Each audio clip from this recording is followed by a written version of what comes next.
ঢাকার রাস্তায় হালকা কুয়াশা এবং শীতল একটা ভাব চলে আসছে অলরেডি। সালাম আলাইকুম বন্ধুরা, সবাই কেমন আছেন? তো আজকে বৃহস্পতিবার রাত মানে আমাদের ঈদের দিন, কারণ সারা সপ্তাহ কর্মব্যস্ততার শেষে বৃহস্পতিবার রাত একটু ঘোরা হয়। তো আজকেও ঘুরতে বের হয়ে গেলাম আমরা। তো প্রথমেই গাড়ি নিয়ে বের হলাম, তারপরে চলে গেলাম নাজিরা বাজার।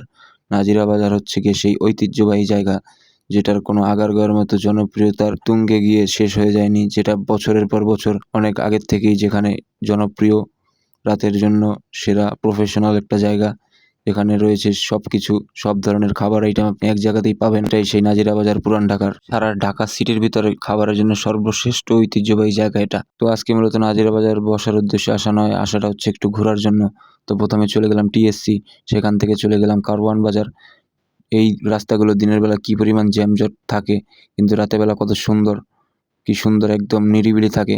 তো সেখান থেকে চলে গেলাম হাতির ঝিল। হাতির ঝিলের সুন্দর পরিবেশ আর সুন্দর ঠান্ডা বাতাস মনকে একদম ঠান্ডা করে দিছে। আগের রাত্রে 3টা 4টা বাজলেও এখানে আসলে মানুষ পাওয়া যেত, কিন্তু এখন পাওয়া যায় না। মূলত আগের মতো মানুষ রাত বিরাতে রাস্তাঘাটে থাকতে ভয় পায়, কারণ আপনারা সবাই জানেন গত 5 তারিখের পরে দেশের অবস্থা, যে কারণে আর আগের মতো মানুষ রাত্রেবেলা বের হয় না। সত্যি বলতে এখন ঢাকায় চলতি রাত 12টার পরে রাস্তাঘাটে চলতে অনেকটা ডর লাগে। আজকে এ পর্যন্ত, সবাই ভালো থাকবেন, সুস্থ থাকবেন, আল্লাহ হাফেজ।